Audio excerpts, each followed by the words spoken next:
اس کا رنگ فق ہو گیا اور وہ بجھی ہوئی آواز میں بولا، بابا نور آ رہا ہے۔ سب لوگوں نے پلٹ کر دیکھا اور پھر سب کے چہرے کملا گئے۔ چہرے کملا گئے، کملا گئے سے مراد ہے چہرے بجھ گئے، چہرے اتر گئے، یا چہروں کے اوپر افسردگی چھا گئی۔ بچے مدرسے کے دروازوں اور کھڑکیوں میں جمع ہو کر بابا نور کی سرگوشیاں کرنے لگے۔ سرگوشی کا مطلب ہوتا ہے آہستہ آہستہ چپکے بات کرنا۔ منشی نے انہیں ڈانٹ کر اپنی اپنی جگہ پر بٹھا دیا۔ سفید براق بابا نور سیدھا مدرسے کے برآمدے کی طرف آ رہا تھا اور لوگ جیسے سہمے جا رہے تھے۔ یہاں پر مصنف لکھتے ہیں کہ جیسے جیسے بابا نور قریب آ رہا تھا تو لوگ سہمے جا رہے تھے، ڈرتے جا رہے تھے۔ برآمدے میں پہنچ کر اس نے کہا، ڈاک آ گئی منشی جی؟ آ گئی بابا، منشی نے جواب دیا۔ میرے بیٹے کی چٹھی تو نہیں آئی؟ بابا نے پوچھا، میرے بیٹے کا خط تو نہیں آیا؟ نہیں بابا، منشی بولا۔ بابا نور چپ چاپ واپس چلا گیا۔ دور تک پگڈنڈی پر ایک سفید دھبا رینگتا ہوا نظر آتا رہا اور لوگ دم بخود بیٹھے اسے دیکھتے رہے۔ منشی نے بتایا ڈاک نہیں آئی تو بابا نور واپس پلٹ گیا۔ چپ چاپ خاموشی سے بابا نور واپس پلٹ گیا اور وہاں پر جو لوگ دم بخود بیٹھے رہے، دم بخود کا مطلب ہوتا ہے ساکت، اسٹل بیٹھے رہے، بالکل نہ پھر وہ بول رہے تھے اور نہ ہل رہے تھے، بس ایک ٹرانس کی کیفیت میں تھے اور خاموشی سے بابا نور کو جاتا ہوا دیکھ رہے تھے۔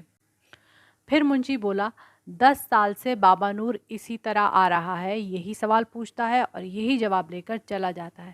بیچارے کو یہ یاد ہی نہیں رہا کہ سرکار کی وہ چٹھی بھی تو میں نے ہی اس کو پڑھ کر سنائی تھی۔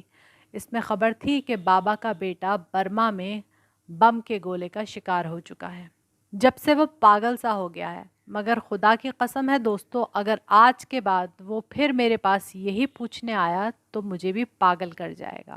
بابا نور کے پلٹ جانے کے بعد منشی نے دیہاتیوں سے کہا کہ بابا نور 10 سال سے آ رہا ہے اور وہ یہ بات بھول چکا ہے کہ اب سے 10 سال پہلے حکومت کی طرف سے ایک خط آیا تھا جس میں اس کے بیٹے کی موت کی خبر آئی تھی اور یہ لکھا ہوا تھا کہ بابا نور کے بیٹے کو برما کے محاذ میں بم کا گولہ لگ گیا ہے جس سے وہ مر چکا ہے، اس کی موت واقع ہو چکی ہے۔ اور بیٹے کی موت کا سن کر بابا نور پاگل سا ہو گیا ہے، یعنی کہ اپنا ذہنی توازن کھو بیٹھا ہے۔ اب وہ 10 سال سے مسلسل اس آس میں کہ اس کے بیٹے کی طرف سے کوئی خبر آئے گی، وہ آتا ہے، گاؤں سے نکل کے مدرسے تک آتا ہے اور منشی سے پوچھتا ہے کہ میرے بیٹے کی کوئی چٹھی آئی ہے یا نہیں آئی ہے۔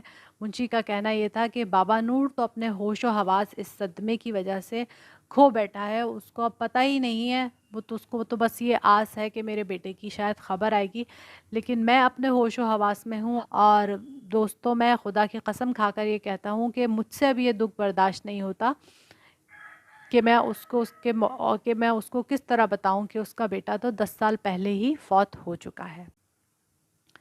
اور یہ افسانہ ماخوذ ہے بازار حیات سے، جو کہ احمد ندیم قاسمی صاحب کی کتاب ہے۔